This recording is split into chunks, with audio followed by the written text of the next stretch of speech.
vou polemizar um pouco. Polemizar um pouco, mas até para tentar mexer um pouquinho. Eu não acredito que o interesse maior seja usar maconha para tratamento.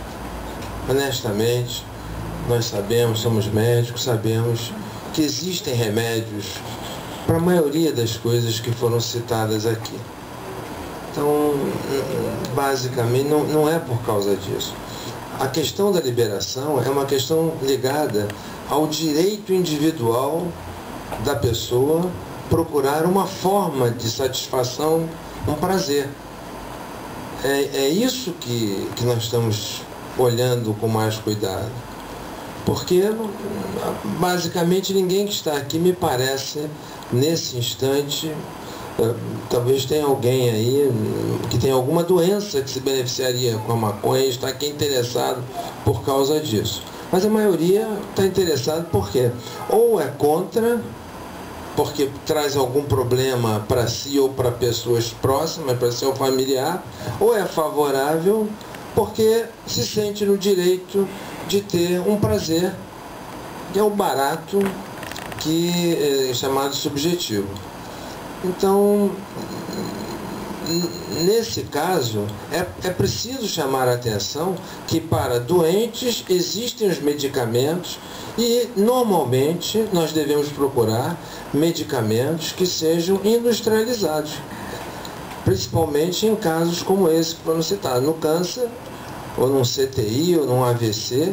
Nós precisamos ter bem medida a quantidade da substância que nós estamos dando.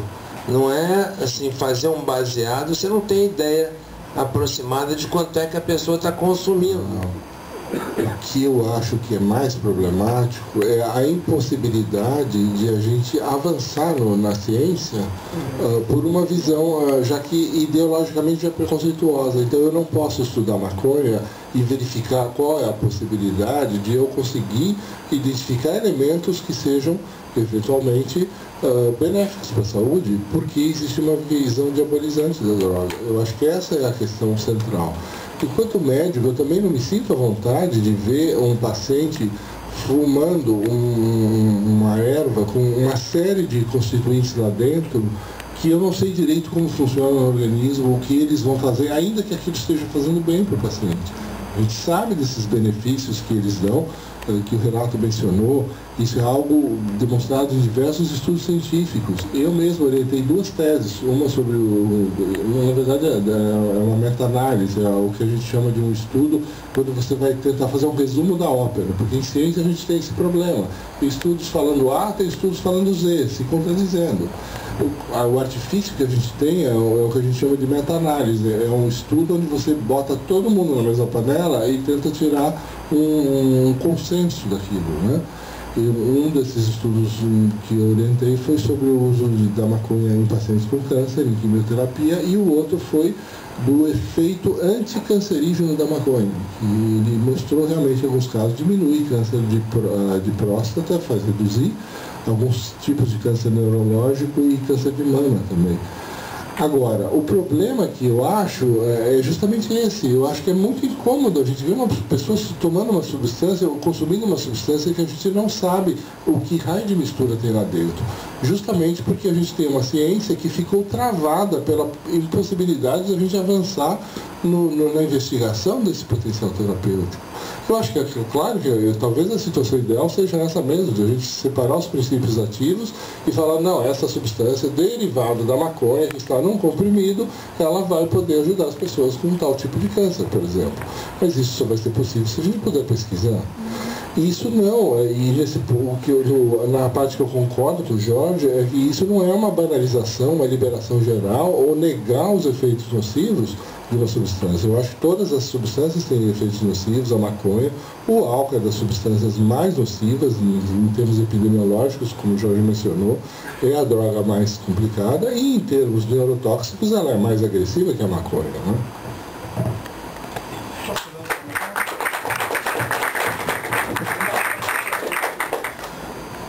Eu só queria fazer uns comentários aqui com relação...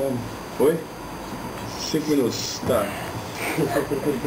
É porque existe uma conveniência, né, tradicional, né, na medida em que evoluiu a farmacologia, de você isolar o princípio para você poder ter, né, uma dose consistente de um efeito esperado, uma relação dose-resposta. Evidentemente, quando a gente compra um remédio, essa relação dose-resposta não é absolutamente verdadeira para cada indivíduo. É uma estatística, né, que é tomada de uma pesquisa, e aí a dose que você toma, na verdade, é uma dose até um pouco chutada para cima para garantir que vai ter um efeito. Mas qual é a função da farmacologia nesse sentido? É você conhecer a janela, né, terapêutica daquela substância. Qual é o limite de concentração em que ela vai ser eficiente. E no caso da maconha, por exemplo, para tratar a náusea, o limite da eficiência dela é aquele limite onde o paciente sente que acaba a náusea e ele passa a se sentir bem e come mais.